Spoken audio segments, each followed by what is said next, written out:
আতি দূৰত আমাৰ বোকাখাত চহৰৰ পৰা মাত্ৰ 8 কিলোমিটাৰ আঁতৰৰ এই আমাৰ কাকচাং যিটো জলপ্ৰপাত এই কাকচাং জলপ্ৰপাতত আজি আহি মই সঁচাকৈ ব্যক্তিগতভাৱে অত্যন্ত অভিভূত হৈছোঁ আৰু ব্যক্তিগতভাৱে ময়ো জনা নাছিলোঁ যে কাজিৰঙা একেবাৰে কাষতে আমাৰ এনেধৰণৰ সুন্দৰ জলপ্ৰপাত আছে আৰু মই যে কাজিৰঙালৈ এতিয়া সমগ্ৰ বিশ্বৰ আকৰ্ষণৰ অন্যতম কেন্দ্ৰ পৰ্যটকৰ আমাৰ কাজিৰঙাত আমি কিন্তু সকলোৱে এটা বাস্তৱ কথা যে কাজিৰঙাত এনিশা থকাৰ পাছত দ্বিতীয় দিনা জীপ চাফাৰী আৰু এলিফেণ্ট চাফাৰী কৰাৰ পাছত সাধাৰণতে পৰ্যটকসকলে বিশেষ যাবলগীয়া ঠাই নাথাকে কিন্তু আমি একেবাৰে কাষত যিটো আমি জলপ্ৰপাত দেখিলোঁ অত্যন্ত নৈসৰ্গিক পাহাৰৰ বুকুত থকা এই বোকাখাত চহৰৰ পৰা একেবাৰে ওচৰত থকা এইটো আমি অন্যতম কাজিৰঙাৰ দ্বিতীয় এটা ডেষ্টিনেশ্যন আমি কৰাৰ এটা অৱকাশ আছে পৰিৱেশ আছে মই আজি নিজে ব্যক্তিগত ইয়ালৈ আহিলোঁ নিশ্চিতভাৱে অনাগত দিনত আমাৰ বিভাগৰ তৰফৰ পৰা এই কাকচাং জলপ্ৰপাতক আমি প্ৰচাৰ কৰিবলৈ নিশ্চিতভাৱে আমি গুৰুত্ব প্ৰদান কৰিম তাৰ লগে লগে আমাৰ যি বোকাখাত চহৰৰ পৰা মাত্ৰ 8-8.5 কিলোমিটাৰ যি ৰাস্তা কিছু ৰাস্তাটো অত সুন্দৰ ৰাস্তাকে তাৰ মাজতে কিছু মেইনটেনেন্সৰ কাৰণে ৰাস্তাটো অলপ বেয়া হৈ আছে মই নিশ্চয় আমি চৰকাৰৰ লগত যদি আমি সকলোৱে ঐক্যবদ্ধভাৱে কথা পাতোঁ নিশ্চয় এই ৰাস্তাটোৰ সমস্যা সমাধান কৰিব নিশ্চিত সক্ষম হ'ম তাৰ লগতে এই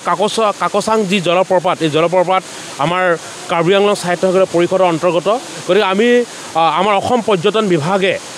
আমাৰ কাৰ্বি আংলং সাহিত্য পৰিষদৰ লগত আমি খুব সোনকালে এই বিষয়ত আমি আনুষ্ঠানিকভাৱে আলোচনাত বহিম আৰু লগে লগে এই কাকচাং জলপ্ৰপাতৰ যিটো এই নৈসৰ্গিক শোভা পৰিৱেশ এই আমাৰ জলপ্ৰপাত চোৱাৰ মানুহৰ যিটো হাবিয়াস থাকে সেই হাবিয়াস যদি পূৰ কৰিব পাৰোঁ ইয়াত অকল আমাৰ ডমেষ্টিক অকল টুৰিষ্টে নহয় মই এনেকুৱা এটা সুন্দৰ ব্যৱস্থা মেঘালয়ত এনেধৰণৰ জলপ্ৰপাত প্ৰদৰ্শন কৰিয়েই বিভিন্ন নেশ্যনেল ইণ্টাৰনেশ্যনেল টুৰিষ্টৰ তাত ফ্ল' হৈছে মেঘালয়ত মই বুজা আমিও কাজিৰঙাৰ একেবাৰে কাষত থকা এই জলপ্ৰপাতক আমি প্ৰচাৰ আমি কৰিব পাৰোঁ নিশ্চিতভাৱে এই জলপ্ৰপাতে অনাগত দিনত পৰ্যটকৰ অন্যান্য আকৰ্ষণৰ কেন্দ্ৰবিন্দু হ'ব ইয়াৰ লগতে মই আৰু এটা কথা উপলব্ধি কৰিছোঁ যে এই জলপ্ৰপাত চোৱাৰ লগতে ইয়াতে ট্ৰেকিঙৰ হ'ব পাৰে ট্ৰেকিঙৰ এটা সুস্থ এটা পৰিৱেশ আছে আমি যদি